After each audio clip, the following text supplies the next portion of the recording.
Hello friends, आज मैं आपके साथ मैक्रो इकोनॉमिक्स का एक चैप्टर लेके आया हूँ।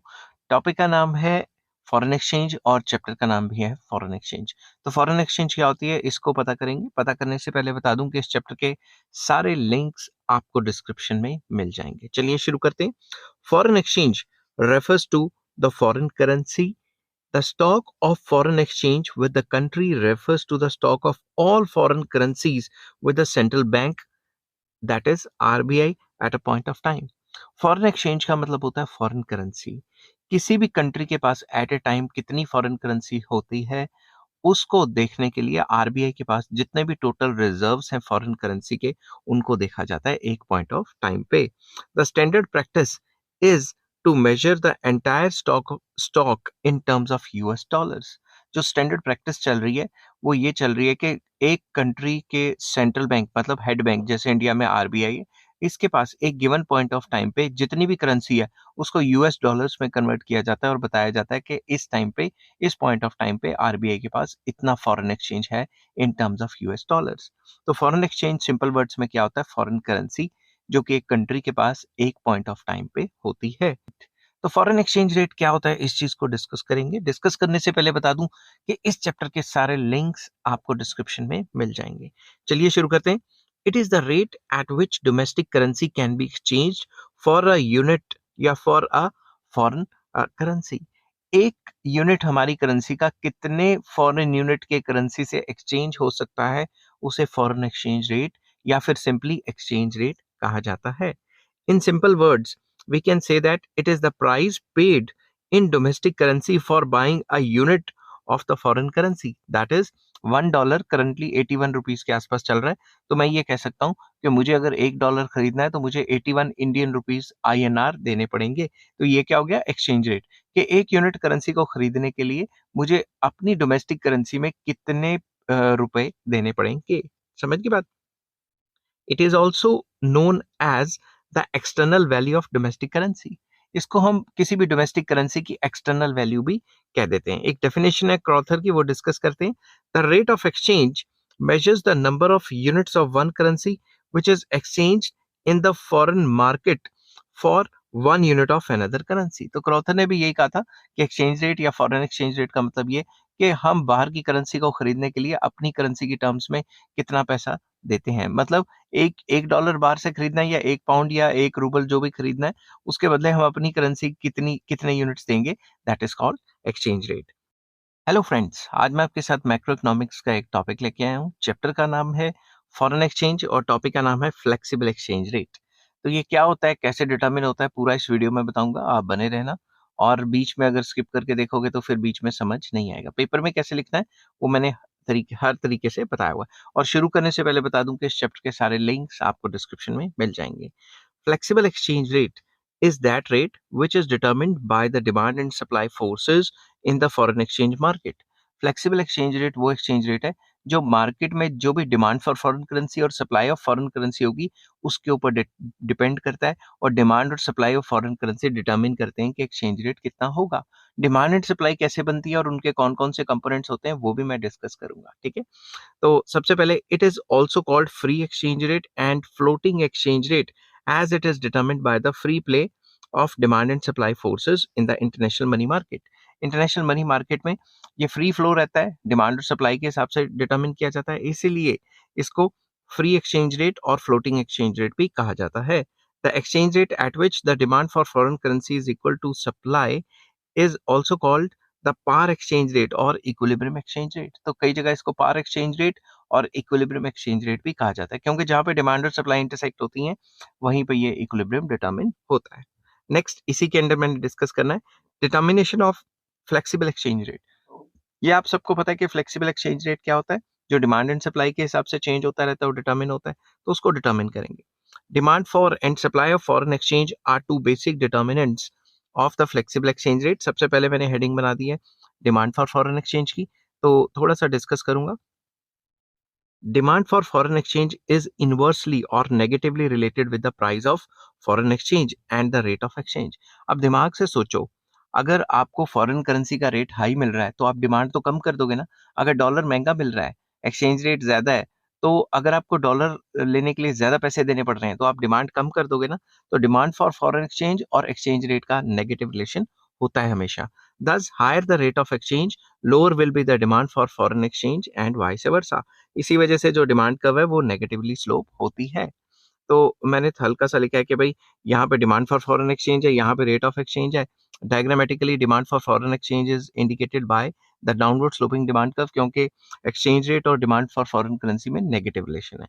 इससे उल्टा चलें तो सप्लाई ऑफ फॉरेन एक्सचेंज का पॉजिटिव रिलेशन होगा, क्योंकि जैसे ही एक्सचेंज रेट बढ़ेगा तो सप्लाई मार्केट में ज़्यादा आ जाएगी। फॉर एग्ज़ाम्पल, अगर डॉलर महँगा हो जाएगा, तो अगर आपके पास डॉलर पड़े हैं तो आप मार्केट में बेच दोगे, तो बेचोगे तो सप्लाई तो अपने आप ही बढ़ेगी।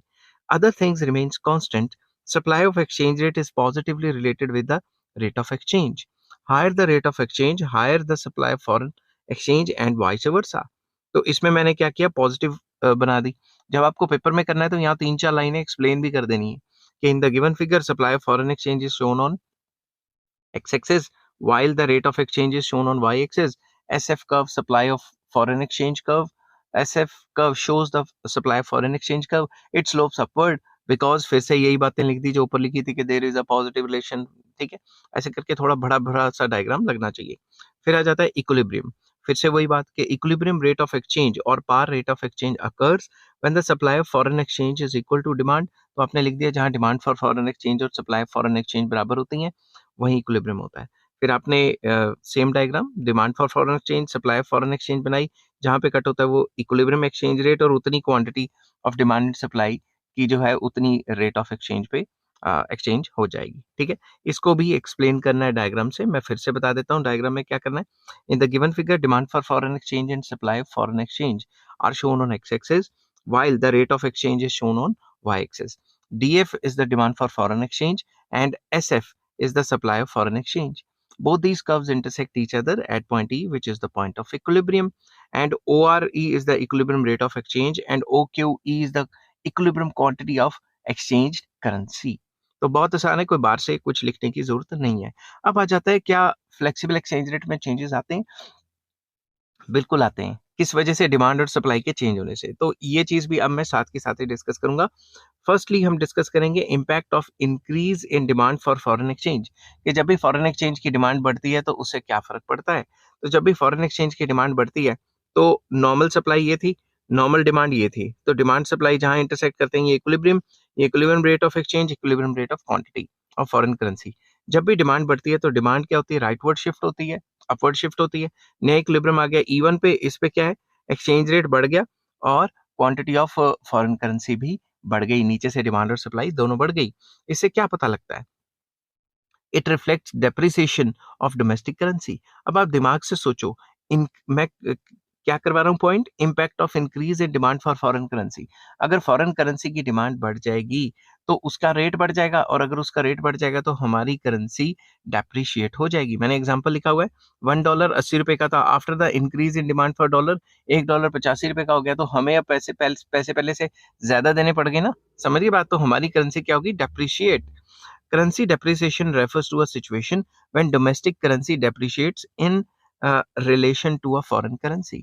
फॉरेन करेंसी के हिसाब से हम मतलब पहले से ज्यादा पैसे दे रहे हैं, और पैसे नहीं मतलब रुपए दे रहे हैं, और हमारी करेंसी पहले से ज्यादा जो है वो डेप्रिशिएट कर गई है। समझ की बात? नेक्स्ट आ जाता है impact of decrease in demand for foreign currency. अगर फॉरेन करेंसी की डिमांड गिर जाती है फिर क्या होगा? तो ये नॉर्मल सप्लाई होगी, ये नॉर्मल डिमांड होगी, ये यहाँ ई पॉइंट पे इक्विलिब्रियम पे काटते हैं, ये एक्सचेंज रेट हो गया, ये इक्विलिब्रियम क्वांटिटी। जब भी डिमांड गिरती है तो डिमांड कब लेफ्टवर्ड शिफ्ट होती है, तो नया इक्विलिब्रियम ई वन पे होगा और नया exchange rate O R one, और नई क्वांटिटी जो है फॉरेन करेंसी की वो ओ क्यू वन। तो ये क्या शो करती है? It reflects appreciation of domestic currency.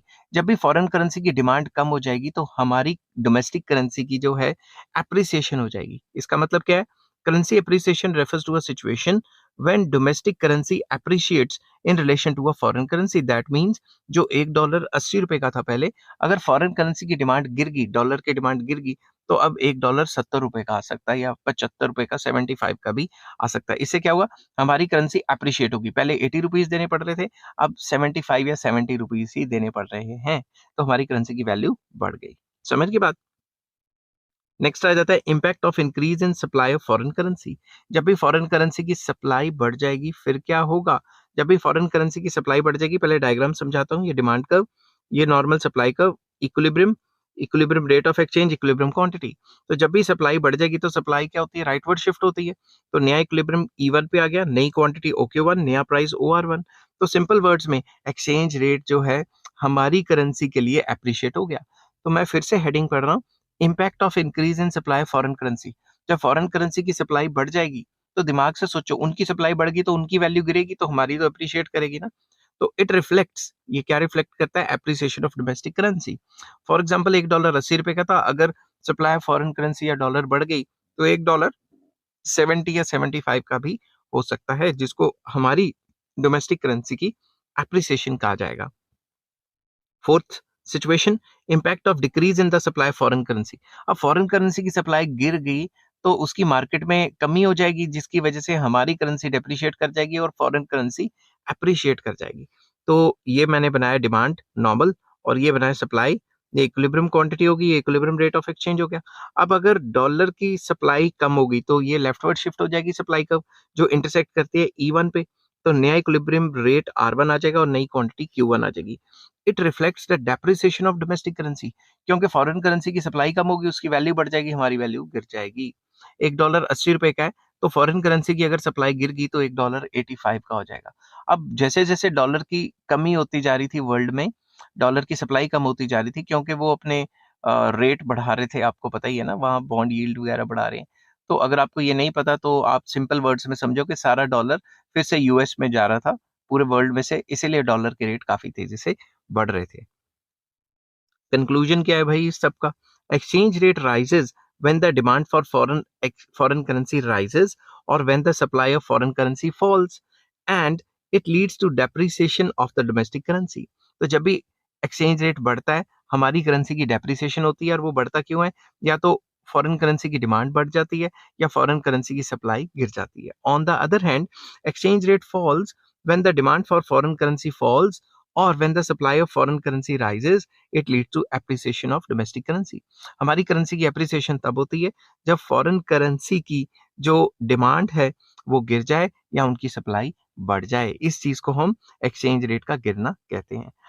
Hello friends, आज मैं आपके साथ मैक्रो इकोनॉमिक्स का एक और टॉपिक लेके आया हूँ। चैप्टर का नाम है फॉरेन एक्सचेंज एंड टॉपिक का नाम है components of demand for foreign exchange. जब भी हम डिमांड फॉर फॉरेन एक्सचेंज करते हैं तो उसके मेन कॉन्स्टिट्यूएंट्स या कंपोनेंट्स क्या होते हैं, वो इस वीडियो में मैं डिस्कस करूंगा आपके साथ। तो चलिए शुरू करते हैं। शुरू करने से पहले बता दूं कि इस चैप्टर के सारे लिंक्स आपको डिस्क्रिप्शन में मिल जाएंगे। Foreign exchange is demanded for various purposes.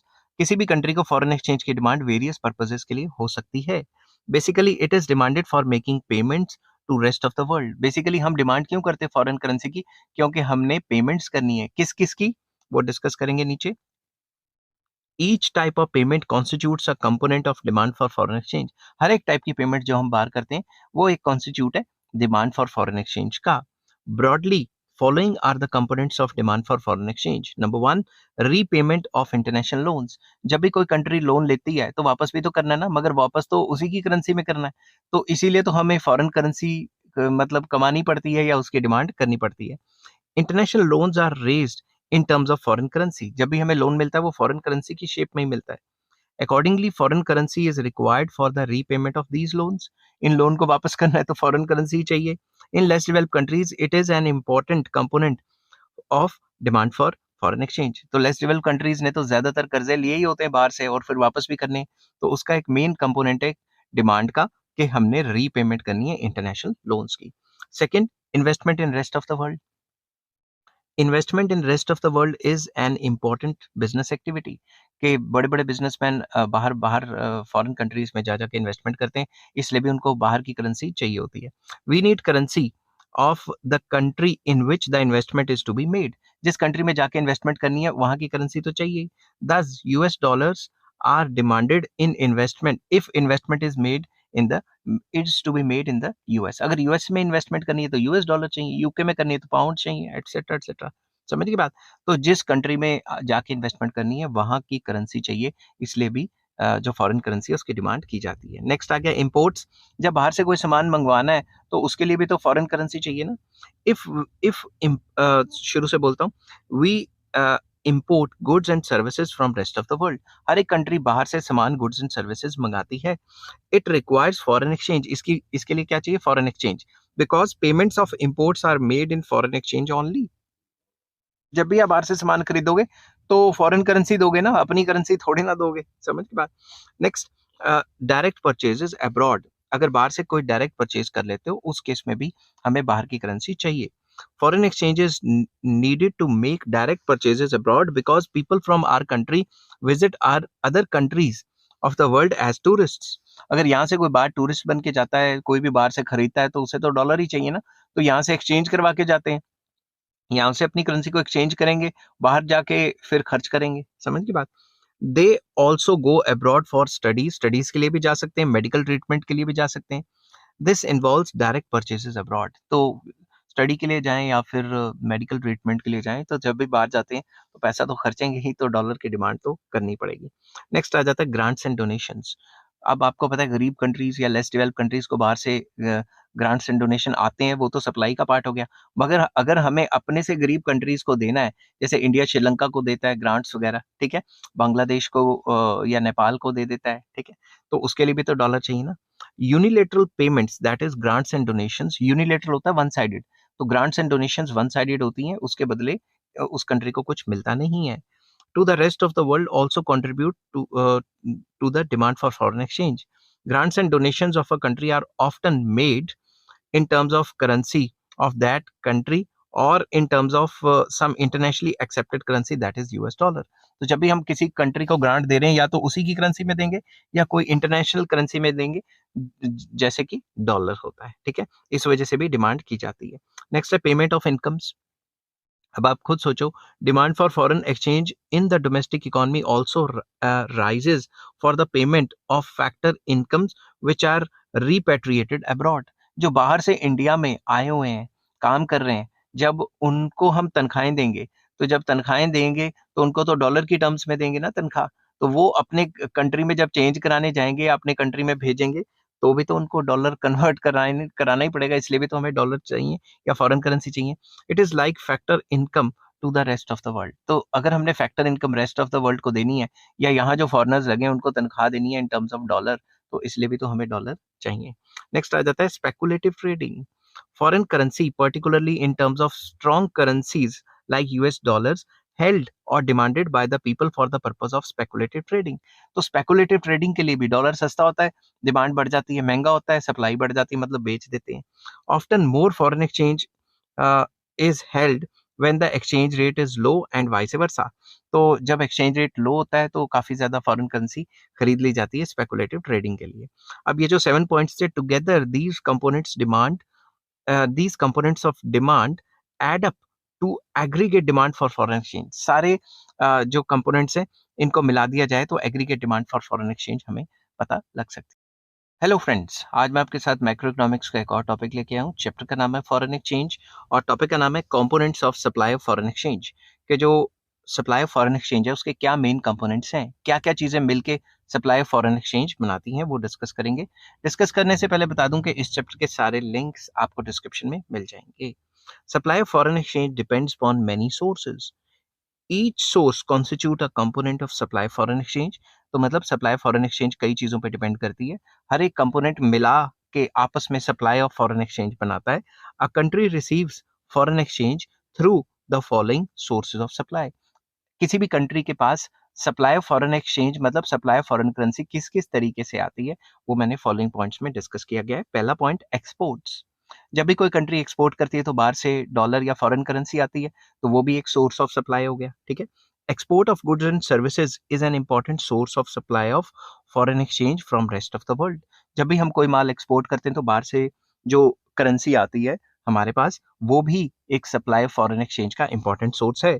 Thus, exports of goods and services from India to rest of the world would mean supply of foreign exchange to India in terms of receipt of exports।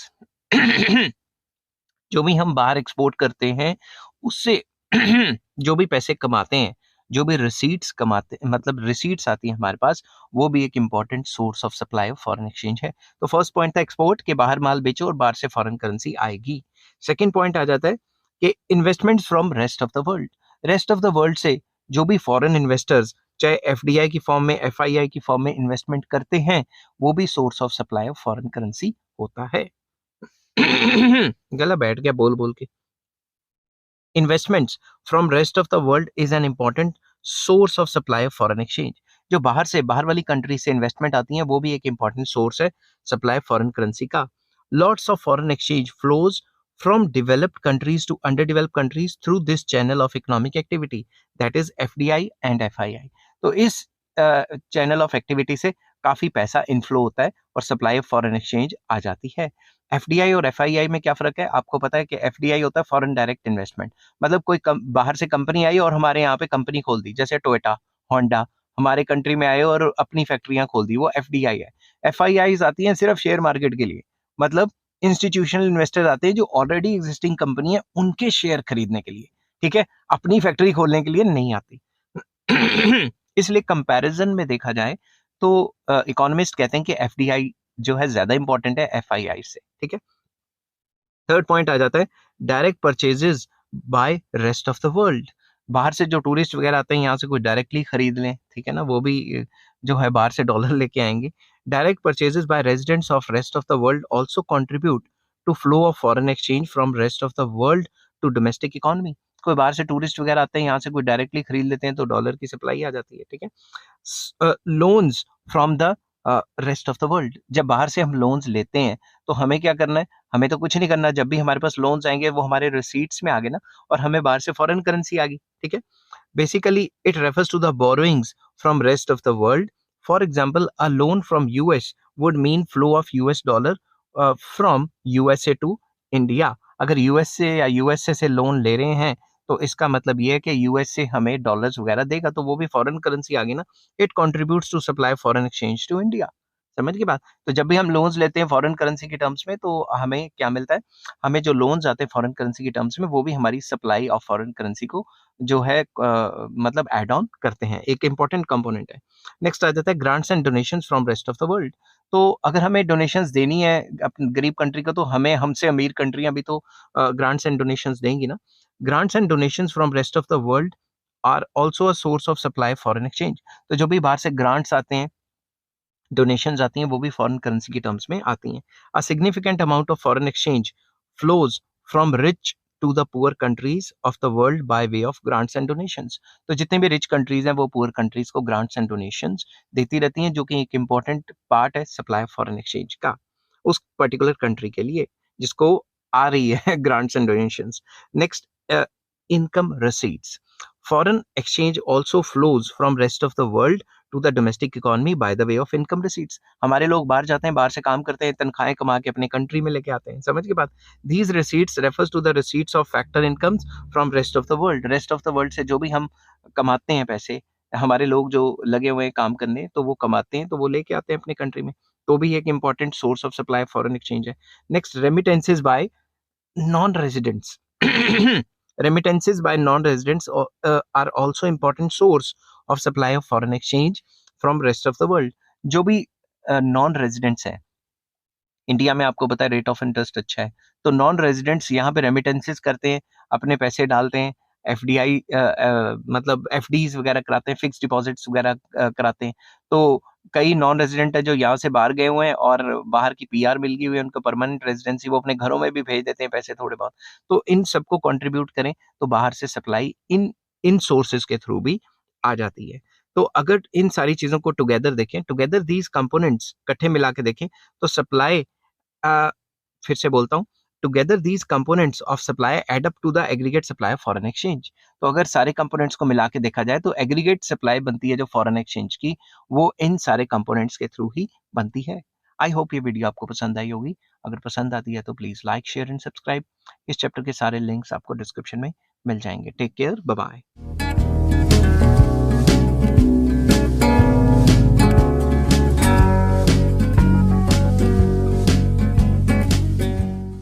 Hello friends, आज मैं आपके साथ international economics का एक और topic लेके आया हूँ। चैप्टर का नाम है फॉरेन एक्सचेंज और टॉपिक का नाम है arguments in favour of flexible exchange rate.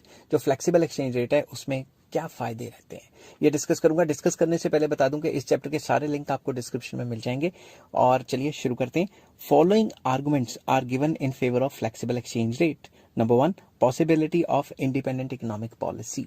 हर एक कंट्री को ये फायदा रहता है कि जब फ्लेक्सिबल एक्सचेंज रेट है तो हमारी करेंसी हमारी डिमांड सप्लाई के हिसाब से चलेगी ना, उसके हिसाब से तो नहीं चलेगी कि दूसरी करेंसी क्या कर रही है। समझ गई बात। तो इसमें क्या रहता है, हर एक कंट्री अपनी इकोनॉमिक पॉलिसीज अपने हिसाब से बना सकती है। ठीक है, every country is free to chalk out its economic policy independently under flexible exchange rate. हर एक कंट्री अपनी अलग तरीके से विदाउट इंटरफेयरिंग, मतलब विदाउट किसी और की इंटरफेरेंस अपनी इकोनॉमिक पॉलिसी अपने हिसाब से बना सकती है। A country is not influenced by the conditions prevailing in another country. Flexible exchange rate में किसी और कंट्री में कुछ भी हो रहा है उसका असर तो पड़ता है, मगर अपने हिसाब से अपनी पॉलिसीज खुद बना सकती है, इंटरफेरेंस नहीं रहती। इफ द कंडीशंस और circumstances of a country influence another country, then such countries can introduce flexible exchange rate which nullifies the impact of other country या अदर करेंसीज। तो अगर किसी कंट्री में कोई डिस्टर्बेंस चल रही है तो हम अपनी फ्लेक्सिबल एक्सचेंज रेट के अंडर अपनी करेंसीज को इस हिसाब से सेट कर सकते हैं कि हम अपनी इकोनॉमिक पॉलिसी अपने हिसाब से बना सकते हैं, उनके हिसाब से नहीं बना सकते। समझ की बात। फ्लेक्सिबल एक्सचेंज रेट में हमें दूसरों के हिसाब से चलना पड़ता था। The same is not possible under stable exchange rate या फिक्स एक्सचेंज रेट।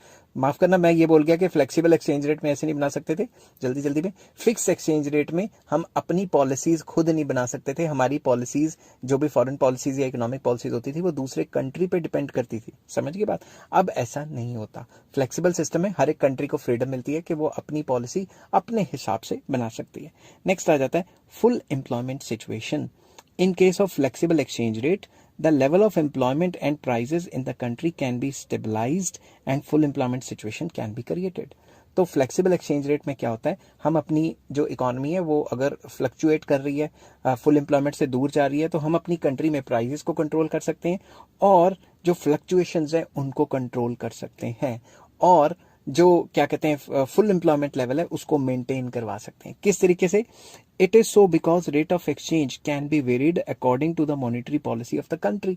तो हम अपने एक्सचेंज रेट को मॉनेटरी पॉलिसी के साथ ट्यून इन कर सकते हैं ताकि जो फुल एम्प्लॉयमेंट एंड ग्रोथ के जो मोटिव्स हैं वो हासिल हो सकें। क्योंकि मॉनेटरी पॉलिसी के अंडर हम क्या करेंगे, एक्सचेंज रेट को कुछ ना कुछ खरीदेंगे, ज्यादा करेंगे, या फिर जो अपनी करेंसी की जो सप्लाई है उसको कंट्रोल करेंगे या सप्लाई को बढ़ा देंगे। समझ गई बात। इस तरीके से हथकंडे अपनाएंगे ताकि हमारी करेंसी का जो रेट है वो उस हिसाब से रहे कि हमारे कंट्री में ग्रोथ भी हो और फुल एम्प्लॉयमेंट लेवल भी मेंटेन रहे। It is not possible under fix exchange rate. Fix exchange rate में ये चीजें पॉसिबल नहीं हो पाती थी। Regulation of import and export, तो मतलब हम अपने इम्पोर्ट एक्सपोर्ट को भी कंट्रोल कर सकते हैं। Economic conditions in the country vary from time to time. ये सबको पता है कि हर एक कंट्री की जो इकोनॉमिक कंडीशंस है वो अलग टाइम पे अलग अलग रहती हैं। Sometimes the level of output, employment and income, trade etcetera rises in the country and eight other times it falls. कुछ टाइम पे इनकम, एम्प्लॉयमेंट, आउटपुट ये बढ़ जाते हैं, कुछ टाइम पे गिर जाते हैं। Consequently in a bid to stabilise the economy, country has either to resort to devaluation और ओवरवैल्यूएशन। तो इन सिचुएशंस को नॉर्मलाइज करने के लिए कंट्री को क्या करना पड़ता है, डिवैल्यूएशन या ओवरवैल्यूएशन करनी पड़ती है, जो कि पॉसिबल है सिर्फ फ्लेक्सिबल एक्सचेंज रेट में। फिक्स एक्सचेंज रेट में डिवैल्यूएशन या ओवरवैल्यूएशन पॉसिबल ही नहीं थी। समझ की बात। नेक्स्ट आ जाता है application of the theory of demand and supply. ये तो सबसे इसका इंपॉर्टेंट मेरिट है कि जो फ्लेक्सिबल एक्सचेंज रेट है वो डिमांड एंड सप्लाई के हिसाब से चलता है और डिमांड एंड सप्लाई की थ्योरी हर जगह एक्सेप्टेबल है। समझ की बात। The principle of demand and supply in economics is a universal principle. हर एक थ्योरी पे अप्लाई होता है demand and supply. If the exchange rate is left to itself, this principle can determine successfully the rate of exchange. अगर demand supply के हिसाब से सब कुछ छोड़ दिया जाए तो एक्सचेंज रेट खुद ही डिटरमिन कर लेगा अपने आप को डिमांड और सप्लाई के हिसाब से। तो सबसे बड़ा जो मेरिट है फ्लेक्सिबल एक्सचेंज रेट का, ये डिमांड और सप्लाई के हिसाब से रेट ऑफ एक्सचेंज को तय करता है, कोई जोर जबरदस्ती से नहीं तय करता, या फिर फिक्स एक्सचेंज रेट जो गवर्नमेंट ने फिक्स किया होता है उस हिसाब से तय नहीं करता। बट इसकी डीमेरिट में यही पॉइंट लिखेंगे, डिमांड सप्लाई तो हर 2 मिनट पे चेंज आता है, तो फ्लक्चुएशंस होती हैं, अनस्टेबिलिटी आती है, वो इसका डीमेरिट हो गया। ठीक है, वो नेक्स्ट वीडियो में लेके आऊंगा। नेक्स्ट आ जाता है improvement in balance of payment. Since foreign exchange and the internal economic situation of a country are largely influenced by balance of payment and to restore equilibrium in balance of payment is the sole function of exchange rate. Hence, to allow this equalizer to operative independently and automatically will be more befitting. Simple words में अगर हम demand and supply के हिसाब से अपनी economy को छोड़ देंगे, अपनी इकोनॉमी के एक्सचेंज रेट को छोड़ देंगे, तो वो एक्सचेंज रेट आएगा जो ऑप्टिमल होगा, उससे हमारी balance of payment situation better हो सकती है। ये कुछ इकोनॉमिस्ट का मानना है। बाकी इकोनॉमिस्ट कहते हैं नहीं भाई ऐसा नहीं है, हमें अपने एक्सचेंज रेट को हल्का फुल्का चेंज करना पड़ेगा ताकि हम बैलेंस ऑफ पेमेंट को सही कर पाए। समझ की बात? तो IMF और वर्ल्ड बैंक वगैरह कहते हैं कि भाई हम अपने जो एक्सचेंज रेट है इनको कंट्रोल ना करें, डिमांड सप्लाई के हिसाब से छोड़ दें। मगर उन कंट्रीज को रियायत दी हुई है जिनके बैलेंस ऑफ पेमेंट खराब रहते हैं, उनको रियायत दी हुई है कि तुम थोड़ा बहुत कंट्रोल कर सकते हो। ठीक है, तो ये पॉइंट थोड़ा सा कॉन्ट्रडिक्टरी है। कुछ लोग मानते हैं कि अगर डिमांड सप्लाई के हिसाब से अपनी करेंसी को छोड़ दिया जाए तो balance of payment long term में अपने आप बराबर आ जाएगी। BOP can be balanced only if the exchange rate is allowed to adjust itself as per the existing situation। तो जो भी existing situation है उसके हिसाब से डिमांड सप्लाई चेंज होती रहेगी और जो बैलेंस ऑफ पेमेंट होगा वो अपने आप एडजस्ट होता रहेगा। मगर कुछ इकोनॉमिस्ट इसको नहीं मानते, वो कहते हैं डिमांड सप्लाई के चेंज होने से बैलेंस ऑफ पेमेंट अगर खराब होता है तो वो खराब ही होता रहेगा, जब तक सरकार कोई स्टेप नहीं लेगी तब तक वो क्राइसिस में कन्वर्ट हो सकता है। नेक्स्ट आ जाता है इंक्रीज इन इंटरनेशनल लिक्विडिटी। तो इससे इंटरनेशनल लिक्विडिटी बढ़ती है, ये पॉइंट है। In case of flexible exchange rate, governments of different countries of the world will have no need to keep large reserves of gold or other valuable metals। तो ये तो बहुत अच्छी बात है कि flexible exchange rate demand supply पे based है और उस कंट्री में कितना सोना है उसके ऊपर बेस्ड नहीं है।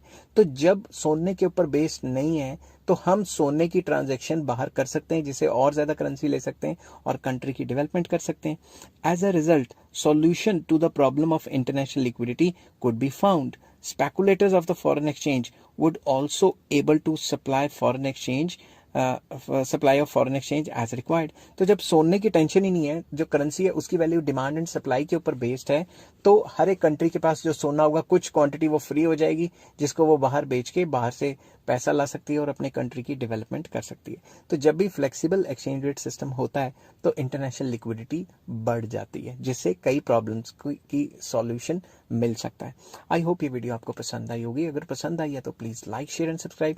इस चैप्टर के सारे लिंक आपको डिस्क्रिप्शन में मिल जाएंगे। अगर वो लिंक आप नंबर वाइज पढ़ते हैं तो ही आपको फायदा रहेगा। अगर नंबर वाइज नहीं पढ़ते तो आप बीच बीच में से टॉपिक करते हैं तो कई चीजें आपकी छूट जाएंगी। और ये जो सारे टॉपिक्स हैं ये इंटरलिंक्ड है, अगर इंटरलिंक स्टडी नहीं की जाएगी फिर आपको समझ नहीं आ पाएगी। तो मेरी तो ये आपसे गुजारिश या रिक्वेस्ट रहेगी कि जो भी आप वीडियो में टपकें या सीधा आपको सर्च में मिल जाए, आप नंबर वाइज वीडियो देखिए, उसकी डिस्क्रिप्शन में जाइए, नंबर वाइज देखिए, तभी आपको अच्छे से समझ आएगा वो topic. Take care, bye bye. Hello friends, आज मैं आपके साथ इंटरनेशनल इकोनॉमिक्स का एक और टॉपिक लेके आया हूँ। चैप्टर का नाम है फॉरेन एक्सचेंज और टॉपिक का नाम है arguments against flexible exchange rate system. जो फ्लेक्सिबल एक्सचेंज रेट सिस्टम है ये भी अपने आप में कोई पूरा नहीं है, हर एक चीज की मेरिट्स डीमेरिट्स होती हैं। पिछली वीडियो में मैंने डिस्कस किया था मेरिट्स, अब डिस्कस करेंगे डीमेरिट्स क्या हैं या आर्गुमेंट्स अगेंस्ट। इस चैप्टर के सारे लिंक्स आपको डिस्क्रिप्शन में मिल जाएंगे, नंबर वाइज चेक करेंगे तो पूरा चैप्टर आपको मिल जाएगा। चलिए शुरू करते हैं। Following arguments are put forward against the flexible exchange rate system. क्या है? सबसे पहला और सबसे इंपॉर्टेंट, इट कॉजेज अनसर्टेनिटी या अनस्टेबिलिटी। हर 2 मिनट में डिमांड सप्लाई के चेंज होने से एक्सचेंज रेट चेंज हो जाता है, जो कि अनस्टेबिलिटी या अनसर्टेनिटी क्रिएट करता है। Flexible exchange rate system leads to uncertainty, क्योंकि डिमांड सप्लाई चेंज होती रहती है, ये भी चेंज होता रहता है। This uncertainty makes it impossible for exporters and importers to be certain about the prices they will have to pay और रिसीव इन फॉरेन एक्सचेंज। अब जब एक्सचेंज रेट हर 2-2 मिनट में 10-20 पैसे ऊपर नीचे हो रहे हैं, 10-20 पैसे में कोई फर्क नहीं पड़ता, मगर जिन्होंने अरबों खरबों रुपए की पेमेंट करनी है उनको 10-20 पैसे तो 1-2 लाख रुपए हो जाएंगे अगर ऊपर नीचे होगा तो उनको पता ही नहीं लग पाता कि उन्होंने कितनी पेमेंट करनी है एग्जैक्टली, क्योंकि जिस टाइम वो पेमेंट करेंगे अगले सेकंड में एक्सचेंज रेट ऊपर नीचे हो जाएगा। This will have dampening effect on foreign trade. इसकी वजह से फॉरेन ट्रेड काफी नेगेटिवली असर हो सकता है, पहले से फॉरेन ट्रेड गिर सकता है, मगर ऐसा हुआ नहीं है। जैसे जैसे फ्लेक्सिबल एक्सचेंज रेट बढ़ रहा है वैसे वैसे ट्रेड बढ़ा ही है। ठीक है। It causes reduction in the volume of international trade and investment below optimum levels. Optimum levels, जितने एक कंट्री को ऑप्टिमम लेवल ऑफ इन्वेस्टमेंट या ऑप्टिमम लेवल ऑफ ट्रेड चाहिए उससे कम हो पाएगा, क्योंकि एक्सचेंज रेट हर दो सेकंड में चेंज हो रहा है। ठीक है। The system of flexible exchange rate will greatly cartel foreign investments because of the increase in the risk. तो इस टाइप का जो सिस्टम है, कुछ लोगों का, इकोनॉमिस्ट का ये मानना है कि ये फॉरेन इन्वेस्टमेंट्स को डिस्करेज कर सकता है। इससे बाहर से एफडीआई या एफआईआईज नहीं आ पाएंगी ज़्यादा जो आनी चाहिए, क्योंकि जो एफआईआईज और एफडीआईज हैं वो कहेंगे हमारा पैसा इस कंट्री में हम डाल तो रहे हैं मगर पता नहीं एक्सचेंज रेट क्या हो जाए, तो उससे उनके दिमाग में डर रहेगा। ठीक है, नेक्स्ट पॉइंट आ जाता है encourages speculation. Another serious defect of flexible exchange rate is that it provides great scope of speculation. हर कोई स्पेकुलेट करना चाहेगा। डॉलर का रेट आज है मान लो 80, सब सोचेंगे 85 हो जाएगा, 85 हो जाएगा, तो वो क्या करेंगे, जमा करके रख लेंगे डॉलर को, जमाखोरी हो जाएगी, स्पेकुलेशन हो जाएगी बहुत ज्यादा। The speculation will bring about greater artificial changes in the exchange rate. अगर मार्केट से गायब हो गया पैसा, डॉलर गायब हो गया, तो सप्लाई तो और ज्यादा कम हो जाएगी, उससे जो एक्चुअल में जो रेट ऑफ एक्सचेंज होना चाहिए वो नहीं रहेगा, और ज्यादा आर्टिफिशियल टाइप रह जाएगा, क्योंकि स्पेकुलेटर्स ने स्पेकुलेट कर दिए, करेंसी मार्केट से गोल कर दिए, पैसे मतलब डॉलर गोल कर दिए, जिसकी वजह से उसकी डिमांड और सप्लाई में चेंजेस आ जाएंगे। समझ की बात। Thus speculation has destabilising effect on international trade and economic welfare. तो स्पेकुलेशन की वजह से क्या होता है, जो स्टेबिलिटी है वो और ज्यादा कम हो जाती है, स्टेबिलिटी कम हो जाती है, या फिर ये कह सकते हो कि अनस्टेबिलिटी बढ़ जाती है। ठीक है, नेक्स्ट आ जाता है discourages long term foreign investment. क्योंकि एक ही बात है भाई, फ्लक्चुएशंस बहुत ज्यादा है। Flexible rate of exchange discourages long term foreign investments. Long term foreign investment इससे डिस्करेज होती है, क्योंकि वो जो फॉरेन इन्वेस्टर वो कुछ सोचेगा पता नहीं कल को क्या रेट हो। ठीक है ना। It makes smooth inflow and outflow of capital from one country to another country are risky affair. तो जो एक कंट्री से दूसरे कंट्री पैसा जो स्मूथली जा रहा था उसको काफी रिस्की बना देता है, क्योंकि आज आपने किसी कंट्री में पैसे इन्वेस्ट किए और कल को रेट ऊपर नीचे हो गया तो आपकी इन्वेस्टमेंट की वैल्यू गिर गई, तो नुकसान तो आपका ही है ना। It adversely affects the capital movements among countries. तो कंट्रीज के बीच में जो पैसे की मूवमेंट्स होती हैं उसको काफी नेगेटिव असर डालता है ये।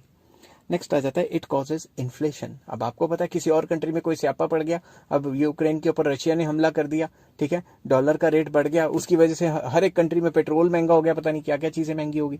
समझ गई बात। तो एक कंट्री में कोई पंगा पड़ता है या रेट ऊपर नीचे होता है, उससे क्रूड ऑयल महंगा हो जाता है, और सारी चीजें क्रूड ऑयल से रिलेटेड है वो सब कुछ महंगा कर देती है। Another defect of flexible exchange rate policy is that it may cause inflation. ये जो सबसे बड़ा डिफेक्ट है ये भी है कि इसकी वजह से इन्फ्लेशन मतलब महंगाई आ सकती है। If due to any reason the currency of a country depreciates, it would push up prices for imported goods. अगर किसी भी वजह से हमारे कंट्री की करेंसी की वैल्यू गिर जाती है तो जो भी हम चीजें बाहर से इंपोर्ट कराएंगे उनके प्राइसेस बढ़ जाएंगे, बेसिकली क्रूड ऑयल महंगा हो जाएगा। समझ गए बात। These imported goods may be inputs for other domestic industries. ये जो इम्पोर्टेड गुड्स हैं, जैसे मान लो क्रूड ऑयल है, वो क्या है, रॉ मटेरियल का काम करता है। ठीक है, क्रूड ऑयल से पेट्रोल या डीजल निकलता है, ट्रांसपोर्टेशन के लिए चाहिए, और ये जो पेंट करने वाली कंपनीज हैं ये भी इसको as a raw material use करती हैं, तो इनके लिए तो रॉ मटेरियल है, तो इनकी कॉस्ट ऑफ प्रोडक्शन बढ़ जाएगी, सब कुछ ही महंगा हो जाएगा। समझ की बात। Therefore rise in price of imported goods would mean rise in the prices of many domestically produced goods and therefore in the general price level of the country. कहने की बात ये कि जब भी एक्सचेंज रेट ऊपर नीचे होता है तो ज्यादातर हमारे कंट्री की वैल्यू अगर गिरती है तो इंपोर्टेड गुड्स महंगे हो जाएंगे। इंपोर्टेड गुड महंगे हो जाएंगे तो वो इंपोर्टेड गुड सारे कंट्री के अंदर जो यूज होते हैं, इंडिया में तो एग्जांपल क्रूड ऑयल का ले सकते हैं, तो क्रूड ऑयल के महंगा होने की वजह से जो रॉ मटेरियल लेता है क्रूड ऑयल को या फिर पेट्रोल डीजल यूज करता है उनकी कॉस्टिंग बढ़ जाएगी, तो पूरी इकोनॉमी में प्राइसेस बढ़ जाएंगे। नेक्स्ट आ जाता है deprives stability. Another criticism of flexible exchange rate is that it deprives the world economy a stable medium of exchange. This would adversely affect the world trade. तो वही बात घुमा फिरा के कि भाई जितना ज़्यादा फ्लेक्सिबल एक्सचेंज रेट होगा उतना ही एक्सचेंज रेट हर 2-2 मिनट के बाद चेंज होता रहेगा, जिसकी वजह से पूरी की पूरी जो वर्ल्ड इकोनॉमी है वो डिप्राइव कर जाएगी स्टेबिलिटी से, बल्कि स्टेबिलिटी से एकदम दूर हो जाएगी। हर 2-2 मिनट के बाद डिमांड सप्लाई चेंज होते हैं तो एक्सचेंज रेट चेंज करता रहेगा, इसकी वजह से वर्ल्ड ट्रेड पे बुरा असर पड़ेगा। नेक्स्ट आ जाता है इम्प्रैक्टिकल। अब ये इम्प्रैक्टिकल कैसे, ये ध्यान से समझना। It is very difficult to have in practice flexible exchange rate. Flexible exchange rate को लागू करना बहुत मुश्किल है, क्योंकि हर एक सेकंड के बाद एक्सचेंज रेट ऊपर नीचे हो रहा है। Government may not directly intervene in the foreign exchange market with exchange controls and regulations. Government ज्यादातर डिमांड सप्लाई के हिसाब से एकदम मार्केट में नहीं कूद के डिमांड सप्लाई को कंट्रोल करती। हालांकि कंट्री की जो गवर्नमेंट्स है वो कंट्रोल करने की कोशिश करती हैं डिमांड सप्लाई को अपने हिसाब से, वो फ्लोटिंग एक्सचेंज रेट को कंट्रोल करने की कोशिश करते हैं, उस पर भी मैं अलग से वीडियो बनाऊंगा, मगर डायरेक्टली तो नहीं ना करती। But monetary and fiscal policies of the government will always have great impact on foreign exchange rate. तो फॉरेन एक्सचेंज रेट के चेंज होने से गवर्नमेंट की जो physical policy and monetary policy है उनके ऊपर भी बड़ा तकड़ा असर पड़ता है। अगर मान लो हमारा रेट बढ़ गया, मतलब मैं बता रहा हूँ डॉलर महंगा हो गया, तो हमारे कंट्री को नुकसान होना शुरू हो जाएगा, क्योंकि बाहर से जो क्रूड ऑयल हम मंगाते हैं वो हमें महंगा पड़ना शुरू हो जाएगा। अब हमें ज़्यादा डॉलर देने पड़ेंगे, उसकी वजह से सरकार को अपनी फिजिकल पॉलिसी, टैक्स एंड खर्चे में चेंजेस करने पड़ेंगे, मॉनिटरी पॉलिसी में भी चेंजेस करने पड़ेंगे। तो फ्लेक्सिबल एक्सचेंज रेट को लागू करना काफ़ी इम्प्रैक्टिकल टाइप से मुश्किल हो जाता है, क्योंकि हर 2 मिनट के बाद एक्सचेंज रेट ऊपर नीचे होगा, जिसकी वजह से मॉनिटरी एंड फिजिकल पॉलिसीज में एडजस्टमेंट करनी पड़ सकती हैं। Thus the exchange rate will not be determined solely by the forces of demand and supply. तो ऐसा नहीं है कि सिर्फ डिमांड सप्लाई के हिसाब से ही रेट तय होगा। कुछ स्ट्रॉन्ग गवर्नमेंट्स अपने कंट्री के डिमांड और सप्लाई को भी कंट्रोल कर लेती हैं, ताकि वो अपने एक्सचेंज रेट को अच्छा बना सके जो उनके कंट्री के लिए फायदेमंद है। This will be indirectly influenced by the government policies. मतलब गवर्नमेंट पॉलिसीज के हिसाब से भी डिमांड एंड सप्लाई कंट्रोल किया जा सकता है। कुछ कंट्रीज करती भी हैं, ताकि वो अपने कंट्री को मजबूत तरीके से वर्ल्ड इकोनॉमी में पेश कर सके।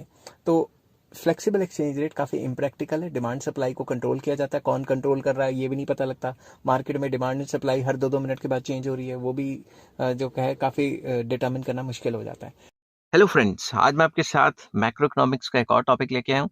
चैप्टर का नाम है फॉरेन एक्सचेंज और टॉपिक का नाम है appreciation of domestic currency versus depreciation of domestic currency. तो एप्रिसिएशन एंड डेप्रिसिएशन में क्या फर्क होता है वो डिस्कस करेंगे। छोटी सी वीडियो है। डिस्कस करने से पहले बता दूं कि इस चैप्टर के सारे लिंक्स आपको डिस्क्रिप्शन में मिल जाएंगे। चलिए शुरू करते हैं। एप्रिसिएशन ऑफ डोमेस्टिक करेंसी को क्या कहा जाता है? It is a situation of fall in exchange rate.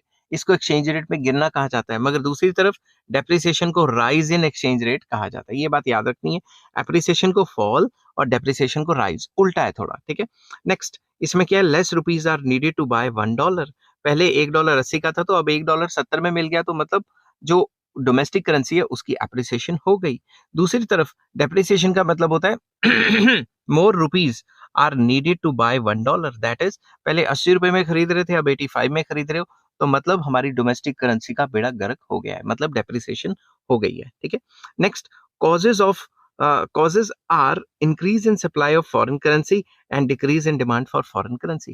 हमारी करेंसी अप्रिशिएट सिर्फ तभी करती है जब फॉरेन करेंसी की अदर थिंग्स बीइंग कांस्टेंट, जब फॉरेन करेंसी की जो सप्लाई है वो इंक्रीज हो जाए, और जो जो मतलब फॉरेन करेंसी की जो डिमांड है वो गिर जाए, तभी डिमांड और सप्लाई की वजह से एप्रिसिएशन हो सकती है। दूसरी तरफ डेप्रिसिएशन के क्या कॉजेज हो सकते हैं? Causes are increase in demand for foreign currency, मतलब अगर फॉरेन करेंसी की डिमांड बढ़ गई तो भी हमारी वैल्यू डेप्रिशिएट कर जाएगी। और decrease in the supply of foreign currency, अगर उनकी सप्लाई डिक्रीज हो गई तो भी तो उनकी सप्लाई कम हो जाएगी, हमारी करेंसी फिर भी डेप्रिशिएट कर जाएगी, और उनकी उनकी डिमांड बढ़ गई तो भी हमारी करेंसी डेप्रिशिएट कर जाएगी। ओवरऑल डिमांड और सप्लाई के चेंज आने से ही एप्रिसिएशन डेप्रिसिएशन आता है। हेलो फ्रेंड्स, आज मैं आपके साथ मैक्रो इकोनॉमिक्स का एक और टॉपिक लेके आया हूँ। चैप्टर का नाम है फॉरेन एक्सचेंज और टॉपिक का नाम है फिक्स्ड एक्सचेंज रेट क्या होता है।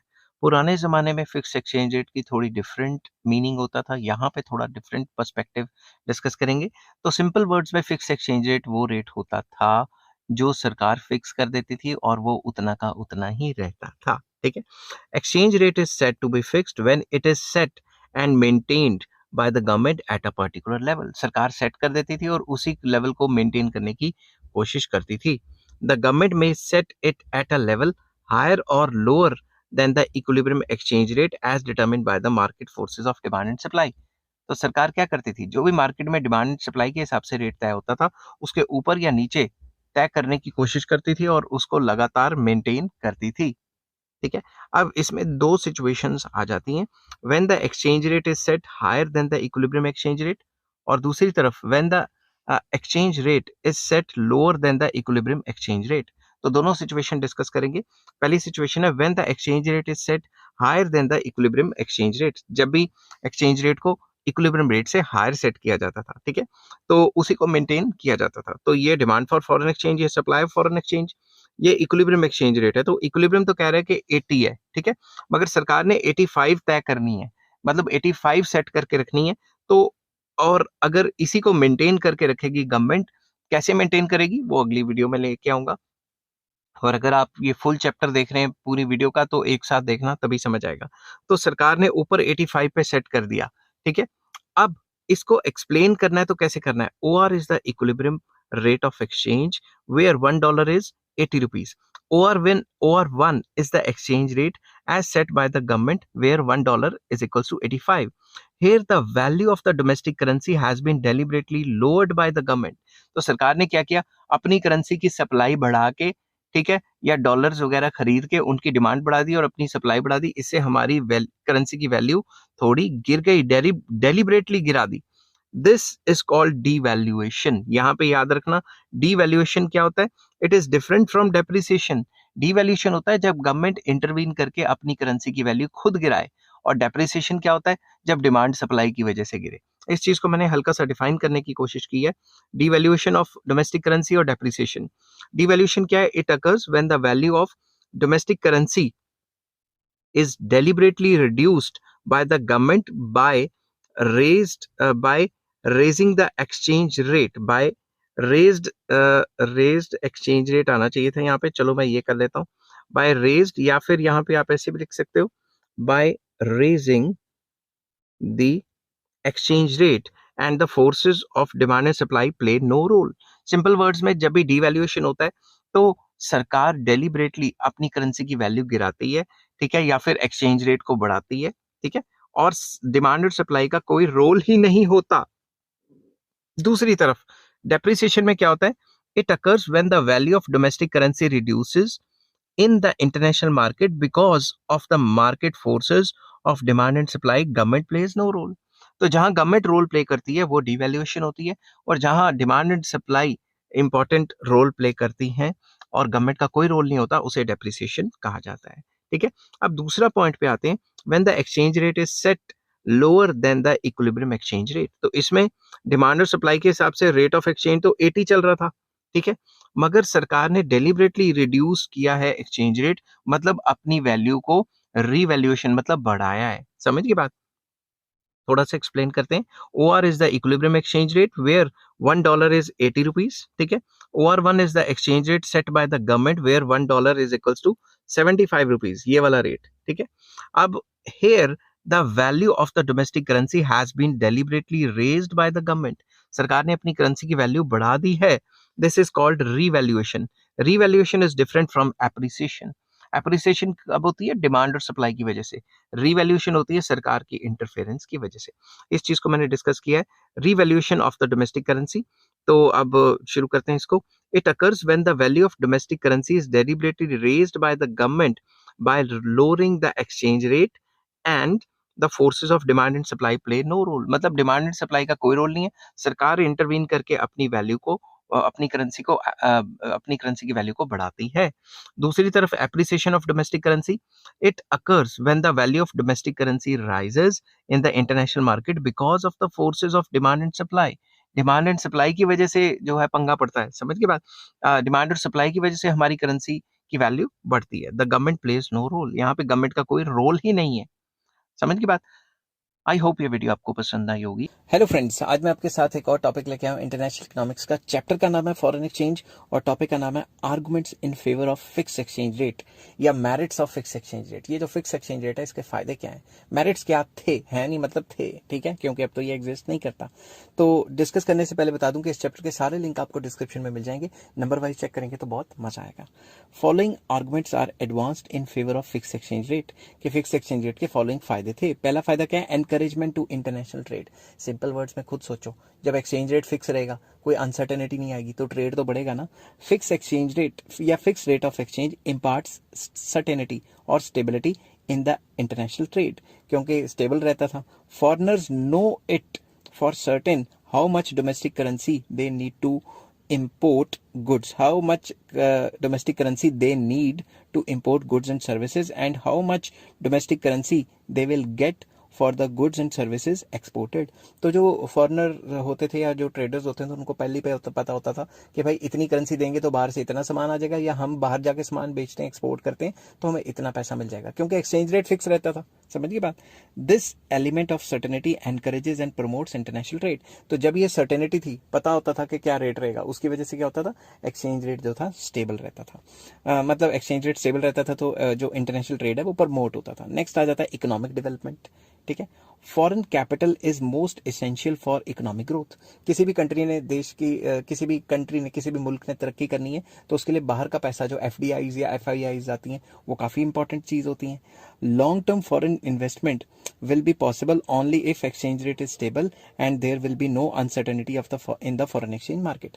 अब अगर लॉन्ग टर्म में काफ़ी ज़्यादा फॉरेन का पैसा इन्वेस्टमेंट्स एंड एफआईआईज करनी है तो जो एक्सचेंज रेट है वो स्टेबल रहना चाहिए। आप खुद सोचो, फॉरेनर्स अपना पैसा किसी कंट्री में क्यों लेके जाएंगे जिसका एक्सचेंज रेट अनस्टेबल है? उनको पता ही नहीं कि जितना पैसा हमने डाला है क्या पता उतना निकले भी या ना निकले। समझ गए बात। तो एक्सचेंज रेट स्टेबल होगा तभी एक पर्टिकुलर कंट्री में ज़्यादा से ज़्यादा बाहर से पैसे का इनफ्लो बढ़ेगा। If exchange rate is subject to frequent fluctuations, foreign investors will not go for a long term investment. तो अगर फॉरेन एक्सचेंज लगातार फ्लक्चुएट करता रहेगा एक्सचेंज रेट, तो फॉरेन इन्वेस्टर्स हैं वो कहेंगे हम अपना पैसा इस कंट्री में क्यों डालेंगे, तो ऊपर नीचे होता जा रहा है एक्सचेंज रेट। समझ की बात। It will have adverse effect on the economic development. जब बाहर का पैसा नहीं आएगा तो कंट्री डेवलप कैसे करेगी? ठीक है। डेवलपिंग कंट्रीज के लिए तो बाहर का पैसा बहुत जरूरी होता है। Hence fix exchange rate will prove helpful in accelerating the pace of growth and development. मतलब इससे इकोनॉमिक ग्रोथ एंड डेवलपमेंट होती है। अगर एक्सचेंज रेट स्टेबल रहेगा तो बाहर से पैसा काफी ज्यादा आता रहता है, फॉरेन कैपिटल जिसको कहते हैं, या एफआईआई या एफडीआई कहते हैं। ठीक है।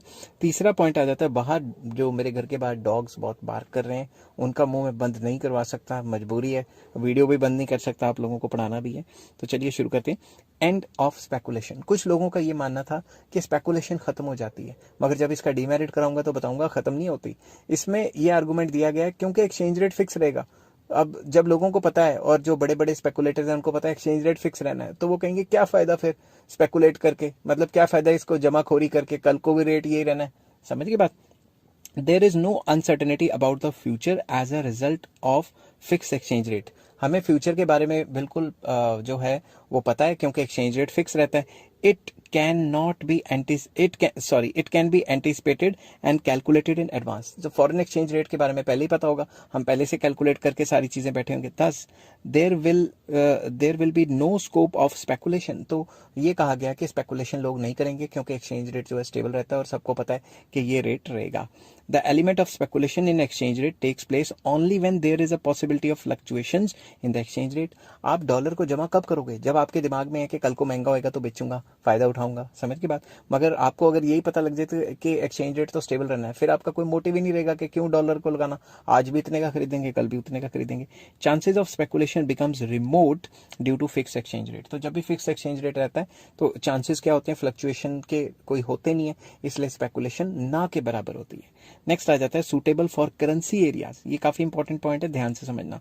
Fixed exchange rate is most suitable for currency areas like sterling areas. तो करेंसी एरियाज या स्टर्लिंग एरियाज वो एरियाज होते हैं जो कॉमन होते हैं, जिनमें एक ही करेंसी चल रही होती है। For example euro. ठीक है। जैसे यूरोपियन यूनियन में यूरो चल रहा होता है, तो अगर उन पर्टिकुलर एरियाज में जो 5-7 कंट्री हैं उसमें अगर एक ही करेंसी चल रही है तो उसमें अगर एक्सचेंज रेट स्टेबल रहता है तो उन करेंसी एरियाज के लिए काफी फायदा होता है, उसमें ट्रेड एक्टिविटी बढ़ जाती है। If exchange rate is flexible, ऊपर नीचे होता रहेगा, change in exchange rate of one currency in the area will cause change in the exchange rates of all other countries in that area. अगर European union की बात कर रहे हैं तो अगर एक कंट्री ने अपने करेंसी को चेंज कर लिया फ्लेक्सिबल एक्सचेंज रेट के चलते हुए, तो उस यूरोपियन यूनियन की बाकी सारी करेंसीज पे या बाकी कंट्रीज पे काफी ज्यादा असर पड़ेगा। It will have bad effects on the countries of the same area. समझ गई बात।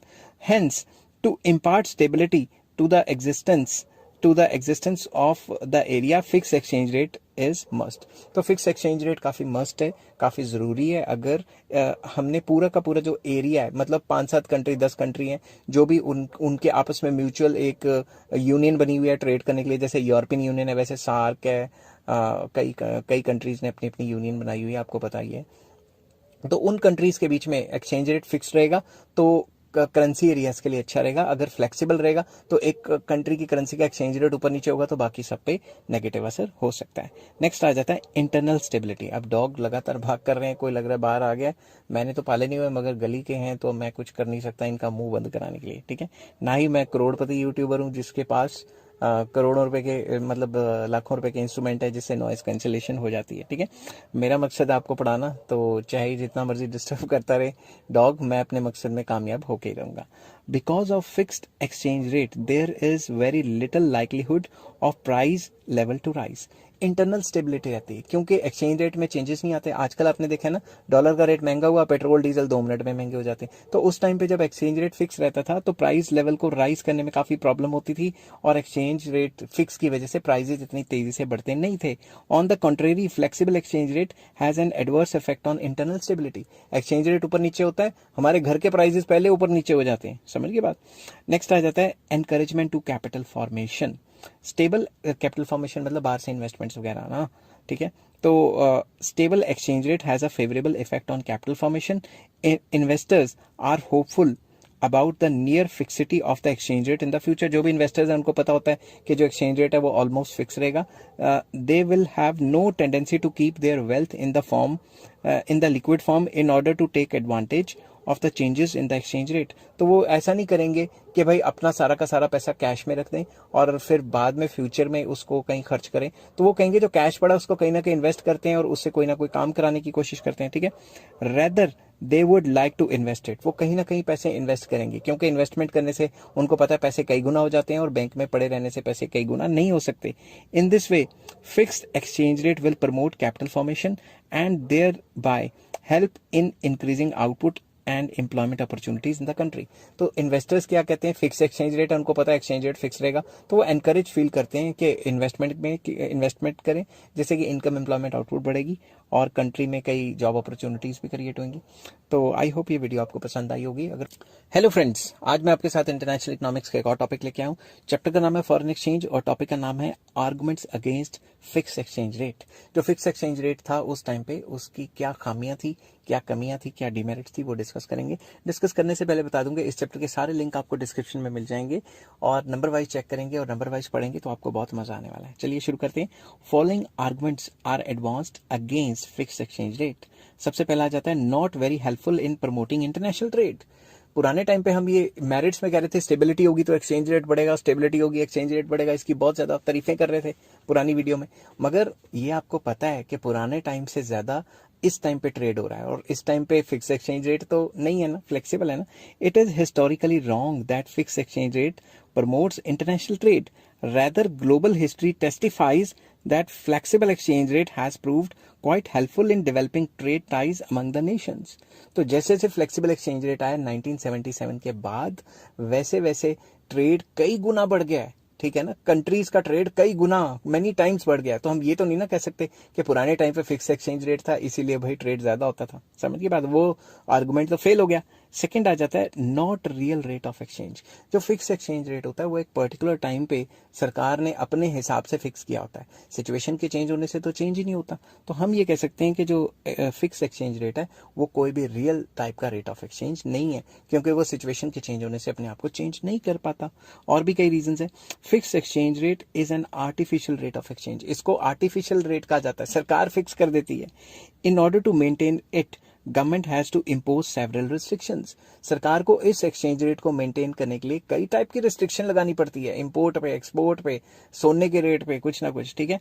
It does not explain the real economic situation of a country. ये कंट्री की रियल सिचुएशन को नहीं बताता क्योंकि सरकार अपने हिसाब से तय करती है ना कि एक्सचेंज रेट कितना होगा। सच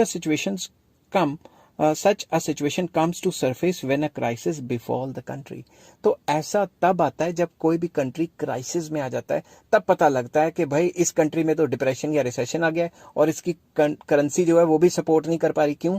क्योंकि इकोनॉमिक्स के हिसाब से अपनी इकोनॉमी को देखते हुए उन्होंने एक्सचेंज रेट तय नहीं किया, अपनी मर्जी से तय किया गोल्ड की टर्म्स में, ठीक है।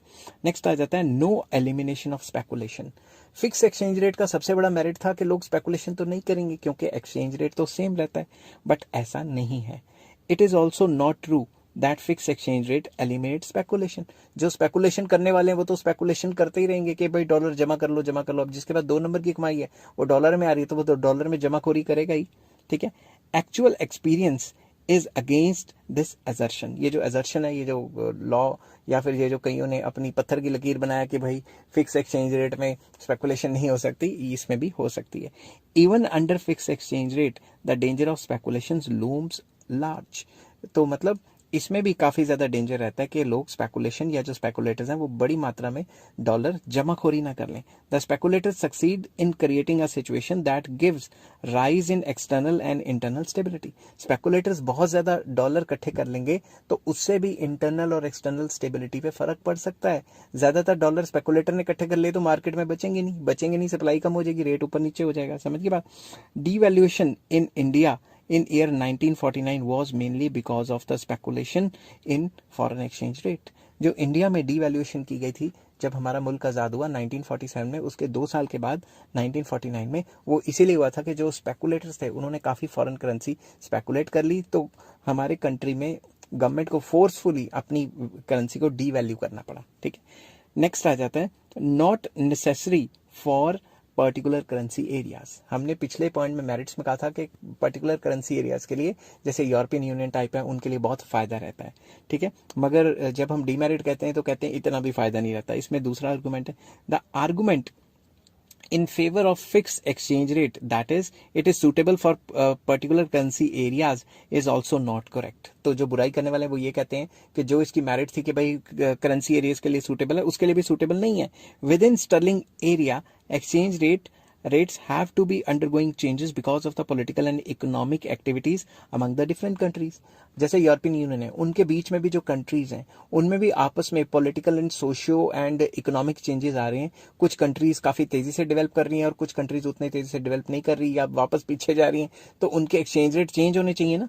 मगर फिक्स एक्सचेंज रेट कहता है ये चेंज ही नहीं होने चाहिए, तो उस केस में तो वो करेंसी एरियाज के लिए अनसूटेबल रहे। जिस कंट्री ने तरक्की की तो ऑब्वियसली उसकी करेंसी का रेट भी बढ़ना चाहिए ना, मगर अगर फिक्स एक्सचेंज रेट होगा तो उसका रेट उतना ज़्यादा नहीं बढ़ पाएगा। If any one country changed, any of the country or any one country change its rate of exchange, it was not incumbent that the other countries should also change their rates for exchange correspondingly। तो flexible exchange rate में तो अपने आप ही changes आते रहते हैं, मगर एक कंट्री ने अपने करेंसी का रेट चेंज किया तो ऐसा ज़रूरी नहीं है कि दूसरे को भी अपना चेंज करना पड़ेगा। तो फ्लेक्सिबल में तो करो ना करो वो तो अपने आप डिमांड सप्लाई के हिसाब से आ जाते हैं। तो पर्टिकुलर करेंसी एरियाज के लिए ये इतना सूटेबल नहीं रहा, इसलिए 1977 के बाद इसको चेंज कर दिया गया। नेक्स्ट आ जाता है not necessary for long term capital flow. पिछले मेरिट में हमने पिछली वीडियो में डिस्कस किया था कि अगर लॉन्ग टर्म में आपने फॉरेन कंट्री से पैसा मंगवाना है तो हमारा रेट स्टेबल होना चाहिए। It is also untenable that the absence of fixed exchange rate, in the absence of exchange rate, long term capital flows will be hindered।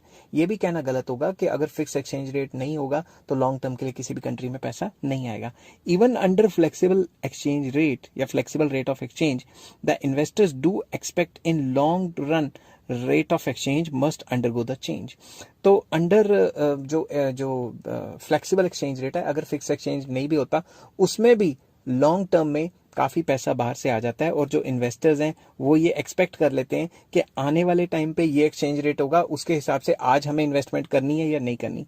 As such they plan long run capital investment abroad after taking into account the eventuality। For example Pepsi है, burger king है या McDonald है, ये कहीं ना कहीं foreign countries में USA से पैसा निकाल के लगाते रहते हैं ना, तो इनके दिमाग में होता है कि फ्यूचर में 10 साल 5 साल के बाद इनका जो इस कंट्री का एक्सचेंज रेट होगा वो ये होगा, इसके हिसाब से मैं आज इतनी इन्वेस्टमेंट कर लेता हूँ और इतना पैसा निकाल लूंगा। तो ऐसा ज़रूरी नहीं है कि फिक्स एक्सचेंज रेट में ही एफडीआईज या एफआईआईज होती हैं, फ्लेक्सिबल में भी हो सकती हैं।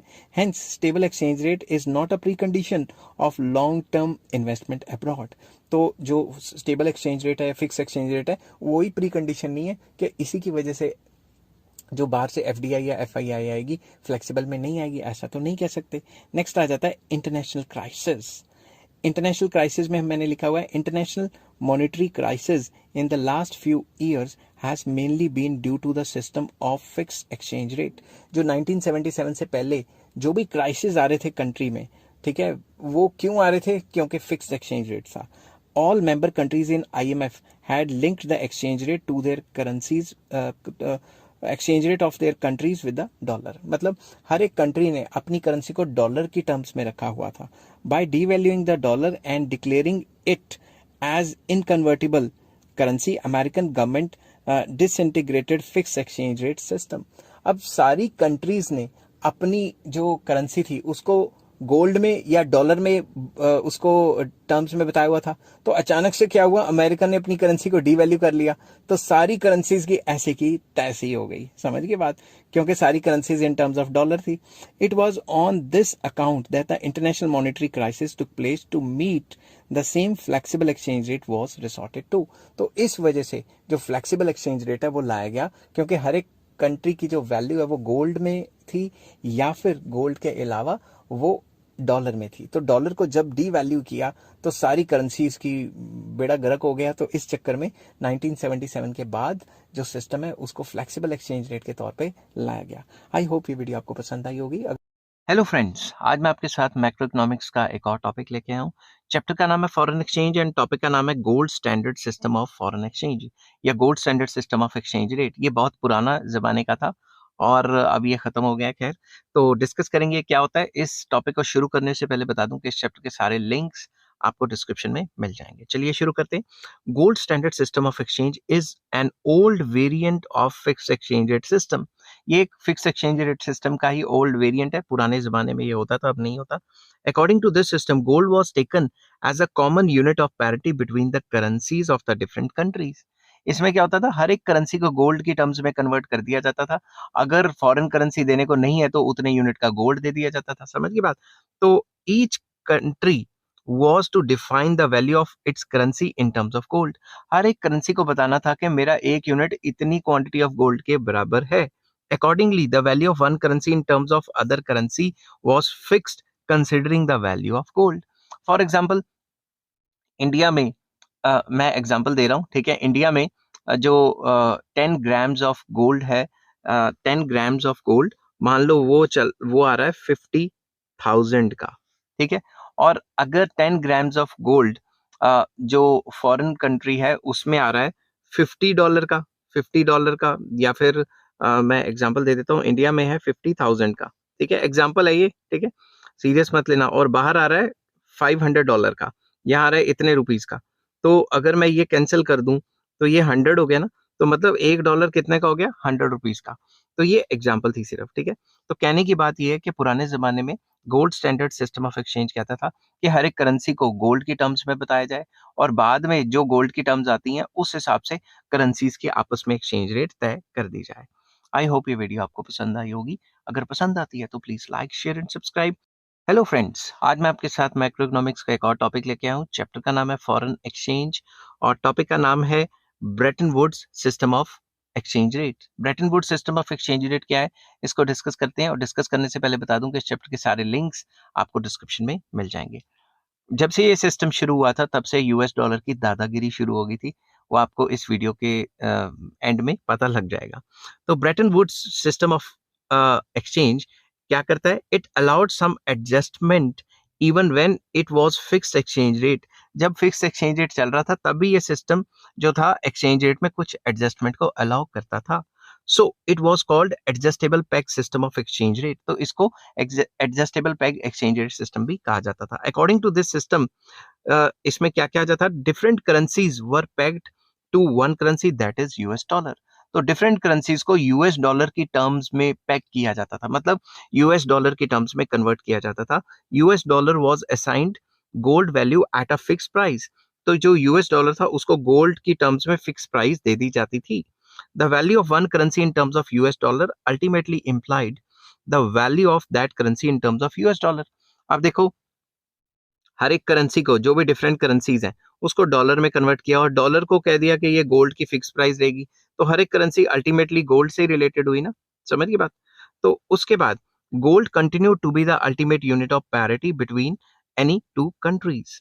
Adjustment in the parity value of a currency was possible but only if allowed by International Monetary Fund. तो अगर एडजस्टमेंट करनी है पैरिटी वैल्यू में, अभी भी गोल्ड मेन था, जो फोर्थ पॉइंट कहता है. फिफ्थ पॉइंट कहता है कि अभी भी जो करेंसी है उनकी वैल्यू में चेंज किया जा सकता था, बट अगर आईएमएफ अलाउ करे तभी, ठीक है, IMF मतलब international Monetary fund. This system was abandon in 1977 and it was replaced by flexible exchange rate system of exchange. तो फ्लेक्सिबल एक्सचेंज रेट सिस्टम ने इसको रिप्लेस कर दिया था क्योंकि इसकी बहुत सारी खामियां थी। फिक्स एक्सचेंज रेट का ये टाइप है। तो हेलो फ्रेंड्स, आज मैं आपके साथ मैक्रो इकोनॉमिक्स का एक और टॉपिक लेके आया हूँ। चैप्टर का नाम है फॉरेन एक्सचेंज एंड टॉपिक का नाम है fix exchange rate versus flexible exchange rate. इन दोनों में क्या डिफरेंस होता है वो डिस्कस करेंगे। डिस्कस करने से पहले बता दूं कि इस चैप्टर के सारे लिंक्स आपको डिस्क्रिप्शन में मिल जाएंगे। फर्स्ट आ जाता है fix exchange rate is determined by the government. जो फिक्स एक्सचेंज रेट है वहाँ गवर्नमेंट का काफी इंपॉर्टेंट रोल होता है और गवर्नमेंट फिक्स एक्सचेंज रेट को मेंटेन करने की पूरी कोशिश करती है। दूसरी तरफ फ्लेक्सिबल एक्सचेंज रेट में क्या, it is determined by the forces of demand and supply in the international money market. Demand and supply जो होती है उसमें क्या रेट, मतलब डिमांड और सप्लाई के हिसाब से जहां डिमांड और सप्लाई बराबर होती है वो एक्सचेंज रेट डिटरमिन होता है और उसको हम फ्लेक्सिबल एक्सचेंज रेट कहते हैं। Changes are planned and introduced by government और the central bank. Fix exchange rate में जो भी चेंजेस करने हैं वो गवर्नमेंट करेगी या central bank of the country करेगा, ठीक है। दूसरी तरफ changes are link to demand and supply forces only. तो अगर फ्लेक्सिबल एक्सचेंज रेट में चेंज आता है तो वो सिर्फ डिमांड और सप्लाई की वजह से ही आता है। अब आ जाता है फिक्स एक्सचेंज रेट का point. As set and maintain by the government a fix exchange rate leads to devaluation and revaluation. तो फिक्स एक्सचेंज रेट के अंडर अपनी करेंसी की वैल्यू गिरती है तो उसे डीवैल्यूएशन बोला जाता है, बढ़ती है तो रीवैल्यूएशन बोला जाता है। मगर दूसरी तरफ as determined by the forces of demand and supply it leads to appreciation and depreciation. तो जब भी करेंसी की वैल्यू बढ़ती है उसे एप्रिसिएशन कहा जाता है और गिरती है तो डेप्रिसिएशन कहा जाता है, क्योंकि ये सिर्फ डिमांड एंड सप्लाई की वजह से होती है। तो अगर डिमांड एंड सप्लाई की वजह से करेंसी बढ़े गिरे उसे क्या कहते हैं, एप्रिसिएशन डेप्रिसिएशन ऑफ करेंसी कहा जाता है। Next, to maintain the fixed exchange rate at a particular level the government needs to keep large stock of foreign exchange. सरकार को काफी ज्यादा फॉरेन करेंसी अपने पास रखनी पड़ती है ताकि अगर रेट एकदम गिर जाए तो मार्केट से खरीद ले या बेच ले ताकि उस रेट को मेंटेन कर सके। दूसरी तरफ flexible exchange rate does not require any large stock of foreign exchange as it is set by the market forces of demand and supply. क्योंकि ये डिमांड एंड सप्लाई के हिसाब से चलती है तो सरकार को फॉरेन करेंसी रखने की जरूरत नहीं है। Next, degree of speculation is very low in the system of fixed exchange rate. क्योंकि एक्सचेंज रेट फिक्स रहता है तो सरकार या लोग सोचते हैं क्यों मतलब स्पेकुलेशन करनी, डॉलर बढ़ता नहीं, बढ़ेगा कि नहीं बढ़ेगा। दूसरी तरफ degree of speculation is very high in the system of flexible exchange rate. Flexible exchange rate में जैसे रेट गिरता है लोग स्पेकुलेट कर लेते हैं, डॉलर खरीद लेते हैं और जब बढ़ता है बेच देते हैं, तो स्पेकुलेशन के चांसेस फ्लेक्सिबल एक्सचेंज रेट में ज्यादा है। हेलो फ्रेंड्स, आज मैं आपके साथ मैक्रो इकोनॉमिक्स का एक और टॉपिक लेके आया हूँ। चैप्टर का नाम है फॉरेन एक्सचेंज एंड टॉपिक का नाम है मैनेज फ्लोटिंग। मैनेज फ्लोटिंग क्या होती है ये डिस्कस करेंगे। डिस्कस करने से पहले बता दूं कि इस चैप्टर के सारे लिंक्स आपको डिस्क्रिप्शन में मिल जाएंगे। चलिए शुरू करते हैं। Even when exchange rate is determined by the forces of demand and supply, at times central bank intervenes to manage the exchange rate so that it does not slip out of the desired limits. It is called managed floating. हालांकि आजकल exchange rate demand and supply पे depend करता है, flexible exchange rate system है, मगर कभी कभी central bank, country का हेड बैंक सेंट्रल बैंक जो कि इंडिया में रिजर्व बैंक ऑफ इंडिया है, वो क्या करता है या किसी भी कंट्री का सेंट्रल बैंक क्या करता है, वो एक्सचेंज रेट को कंट्रोल करने की कोशिश करता है ताकि डिजायर्ड लिमिट्स, जो अपर लिमिट या लोअर लिमिट उन्होंने सेंट्रल बैंक ने बनाई हुई है, उससे बाहर ही ना निकल जाए एक्सचेंज रेट। मतलब जरूरत से ज्यादा बढ़ ना जाए और जरूरत से ज्यादा गिर ना जाए, इस वजह से एक्सचेंज रेट को मैनेज करने की कोशिश करता है। That is why it is called manage floating. Hello friends, आज मैं आपके साथ मैक्रो इकोनॉमिक्स का एक और टॉपिक लेके आया हूँ। चैप्टर का नाम है फॉरेन एक्सचेंज और टॉपिक का नाम है central bank and exchange rate. तो सेंट्रल बैंक किसी भी कंट्री का एक्सचेंज रेट को कैसे कंट्रोल करता है वो चीज डिस्कस करेंगे। डिस्कस करने से पहले बता दूं कि इस चैप्टर के सारे लिंक्स आपको डिस्क्रिप्शन में मिल जाएंगे। चलिए शुरू करते हैं। Central bank exercises its influence on market exchange rate. Central bank भी जो मार्केट एक्सचेंज रेट होता है, इंटरनेशनल मार्केट में जो एक्सचेंज रेट होता है, उसके ऊपर अपना असर छोड़ता है। कैसे? It is through the sale and it is through the sale and purchase of foreign currency in the international money market. तो सेंट्रल बैंक क्या करता रहता है? सेल एंड परचेज करता रहता है फॉरेन करेंसी का। सेल करता है तो सप्लाई बढ़ा देता है, परचेज करता है तो डिमांड बढ़ा देता है और डिमांड एंड सप्लाई फोर्सेस को कंट्रोल करके एक्सचेंज रेट को डिजायर्ड लिमिट्स के अंदर रखना चाहता है। When the exchange rate needs to be reduced, जब सरकार ने एक्सचेंज रेट को गिराना है तो क्या करेगी? Central bank releases the supply of dollar in the exchange rate market which reduces the price of dollars as desired resulting as desired, comma डाल देता हूं यहाँ पे, बोल बोल के गला बैठ गया मेरा। as desired in as desired resulting in the appreciation of domestic currency। Simple words में अगर डॉलर को गिराना है, मतलब एक्सचेंज रेट को गिराना है, डॉलर को गिराना है, तो सरकार क्या करेगी? डॉलर की सप्लाई बढ़ा देगी। डॉलर की सप्लाई कैसे बढ़ाएगी? मार्केट में डॉलर बेचेगी और अपनी करेंसी को खरीद लेगी, तो डोमेस्टिक करेंसी क्या हो जाएगी? अप्रिशिएट। मगर दूसरी तरफ on the other hand when the exchange rate needs to be raised, जब एक्सचेंज रेट को बढ़ाना है, central bank increases the demand for dollars, US dollars in the foreign exchange market, तो वो डॉलर खरीदना शुरू कर देगी ताकि डॉलर का रेट बहुत ज्यादा गिर भी ना जाए। समझ गई बात? On the other things being constant, higher demand for US dollar would raise the price of US dollar as desired. This would lead to depreciation of the domestic currency. अगर डॉलर का रेट बढ़ेगा तो अपनी currency की तो depreciation ही होगी। Simple words में, सरकार जब डॉलर का रेट गिराना चाहती है तो मार्केट में डॉलर्स बेचना शुरू कर देती है। सरकार मतलब सेंट्रल बैंक, मतलब आरबीआई। और जब भी डॉलर का रेट बढ़ाना चाहती है तो डॉलर को खरीदना शुरू कर देती है। Manage floating is an exercise of sale and purchase of foreign currency by the central bank so that the exchange rate is managed within the desired results। तो जब भी सरकार ऐसा करती है या सेंट्रल बैंक ऐसा करता है, डिजायर्ड लिमिट्स के बीच में डॉलर को खरीदने और बेचने की वजह से जो एक्सचेंज रेट है वो डिजायर्ड लिमिट्स के अंडर रखता है, तो उसे मैनेज फ्लोटिंग कहा जाता है। आई होप ये वीडियो आपको पसंद आई होगी। हेलो फ्रेंड्स, आज मैं आपके साथ मैक्रो इकोनॉमिक्स का एक और टॉपिक लेके आया हूँ। चैप्टर का नाम है फॉरेन एक्सचेंज एंड टॉपिक का नाम है foreign exchange market. Foreign exchange market क्या होती है, इस चीज को डिस्कस करेंगे, इसके फंक्शंस भी डिस्कस करेंगे। डिस्कस करने से पहले बता दूं कि इस चैप्टर के सारे लिंक्स आपको डिस्क्रिप्शन में मिल जाएंगे। चलिए शुरू करते हैं। Foreign exchange market refers to the market for national currencies of different countries in the world.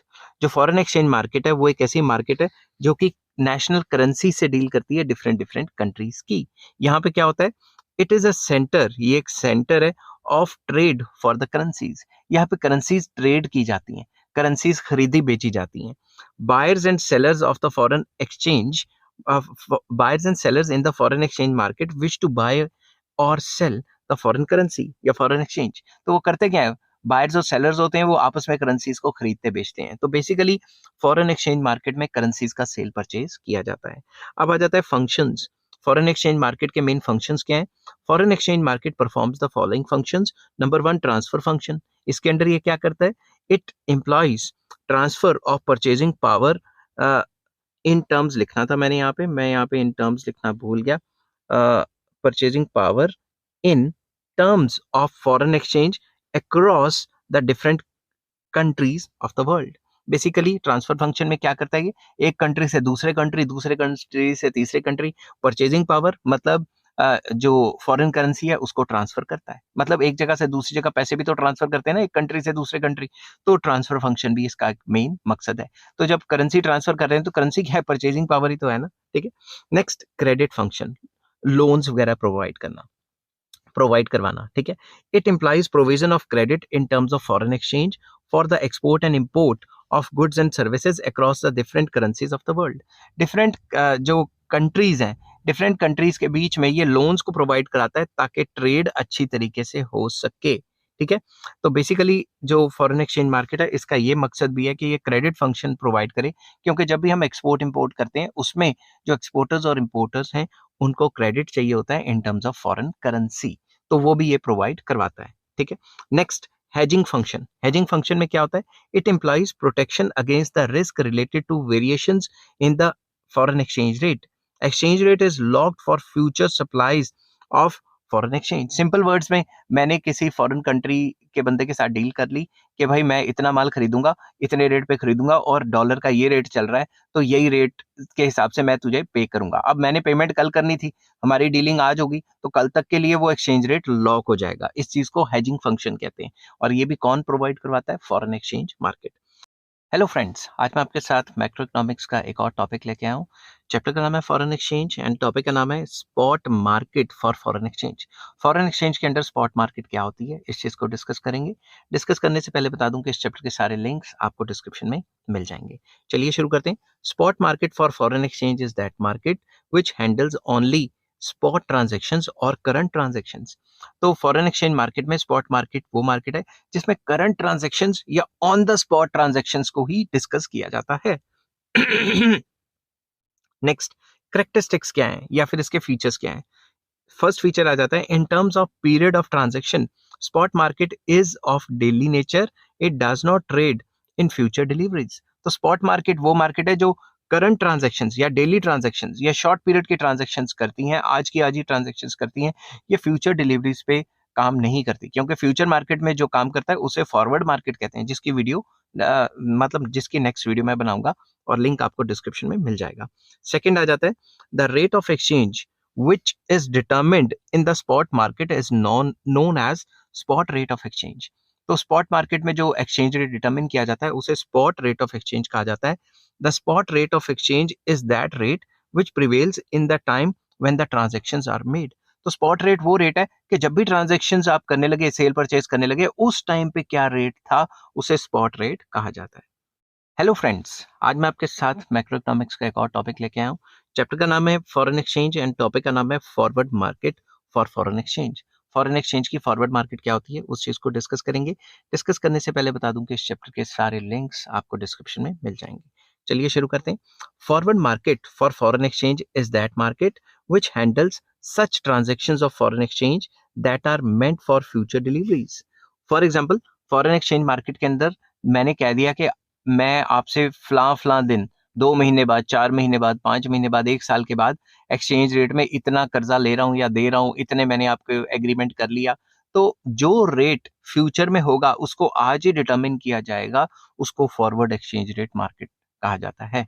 समझ गई बात? तो फॉरवर्ड मार्केट वो मार्केट है जो फ्यूचर के रेट को आज ही पता लगा लेती है। ठीक है? फॉर एग्जाम्पल, मैंने किसी फॉरनर से $1 लाख का कर्जा लिया, तो अब 1 साल के बाद तो पता नहीं ना एक्सचेंज रेट क्या होगा मेरी कंट्री का। ठीक है? तो अब वो उस दिन जब मैंने रीपेमेंट करनी है, उस टाइम के हिसाब से प्रिडिक्ट करेगा कि आने वाले टाइम पे इसका इतना रेट होगा। उस प्रिडिक्शन को मतलब कई एनालिसिस से किया जा सकता है। रिग्रेशन एनालिसिस है, टाइम सीरीज एनालिसिस है, प्रिडिक्शन के कई तरीके हैं, एक्चुरियल साइंसेस भी यही काम करती है। तो उस तरीके से जो वो रेट ऑफ एक्सचेंज जो फ्यूचर का जो वो डिटरमिन करेंगे, उसको फॉरवर्ड एक्सचेंज रेट कहा जाता है। ये सारा का सारा काम फॉरवर्ड मार्केट में किया जाता है। Such transactions are signed today but are to be materialize और to be honoured on some future date. आज उसकी कॉन्ट्रैक्ट वगैरह कर लिया, मटेरियलाइज कर लिया, साइन कर लिया, मगर उसकी डिलीवरी फ्यूचर में मिलेगी। समझ की बात? करेक्टरिस्टिक्स और फ्यूचर और फीचर्स ऑफ फॉरवर्ड मार्केट। पहला, it only caters to the forward transactions.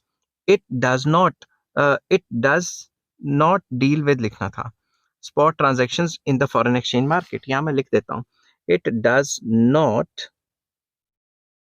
यहां लिख देता हूं it does not deal with spot transactions in the foreign exchange market. ये स्पॉट ट्रांजैक्शन से डील नहीं करती। अब अगर मैं मैच देखते देखते वीडियो बनाऊंगा तो यही होगा, कई बार चौका छक्का लग जाता है तो ध्यान उधर चला जाता है। ठीक है? तो नेक्स्ट पॉइंट आ जाता है, it determines forward exchange rate, that is the exchange rate at which forward transactions are to be honoured. Basically forward market में फॉरेन एक्सचेंज रेट को डिटरमिन किया जाता है और उस फॉरेन एक्सचेंज रेट को हम फॉरवर्ड एक्सचेंज रेट कहते हैं, जो कि किसी फ्यूचर में जाके ऑनर किया जाएगा। समझ की बात? ऑनर मतलब फ्यूचर में जाके उस एक्सचेंज रेट की डिलीवरी की जाएगी। हेलो फ्रेंड्स, आज मैं आपके साथ मैक्रो इकोनॉमिक्स का एक और टॉपिक लेके आया हूँ। चैप्टर का नाम है फॉरेन एक्सचेंज और टॉपिक का नाम है spot market versus forward market. Foreign exchange markets की ये दो टाइप्स होती हैं, spot market and forward market. इस चीज को डिस्कस करेंगे, इनमें डिफरेंसेस क्या हैं वो डिस्कस करते हैं। डिस्कस करने से पहले बता दूं कि इस चैप्टर के सारे लिंक्स आपको डिस्क्रिप्शन में मिल जाएंगे। चलिए शुरू करते हैं। स्पॉट मार्केट में it handles current transaction. Spot market में तो जो करंट ट्रांजैक्शन है वही हैंडल की जाती हैं। करंट में कितने डॉलर कितने रुपए में एक्सचेंज होंगे वो चीज डील की जाती है। बट फॉरवर्ड मार्केट क्या करती है? It handles transactions meant for future delivery. तो ये वो ट्रांजैक्शंस हैंडल करती है जो अभी फ्यूचर में डिलीवर करनी है। समझ गई बात? नेक्स्ट, मतलब आज का रेट डिटरमिन नहीं कर रही, कई दिनों बाद या कई महीनों बाद, कई सालों बाद का जो है डिटरमिन करेगी। Rate of exchange is determined rate of exchange determine in this market is called spot exchange rate. तो स्पॉट मार्केट में जो भी एक्सचेंज रेट डिटरमिन किया जाता है उसे स्पॉट एक्सचेंज रेट कहा जाता है। दूसरी तरफ उस जो फॉरवर्ड एक्सचेंज रेट है, जो फॉरवर्ड मार्केट है, उसमें जो रेट जो कॉन्ट्रैक्ट किया जाता है उसे फॉरवर्ड एक्सचेंज रेट कहा जाता है। तो इसको मैंने लिखा हुआ है कि rate of exchange determine in this market is called forward exchange rate और कॉन्ट्रैक्टेड एक्सचेंज रेट। ठीक है। थर्ड पॉइंट आ जाता है कि it does not allow hedging. Spot market में हेजिंग बिल्कुल नहीं होती, मगर फॉरवर्ड मार्केट में हेजिंग होती है, तो ये हेजिंग को अलाउ करता है। आई होप ये वीडियो आपको पसंद आई होगी। अगर पसंद आती है तो please like, share and subscribe. इस चैप्टर के सारे लिंक्स आपको डिस्क्रिप्शन में मिल जाएंगे। Take care, bye bye.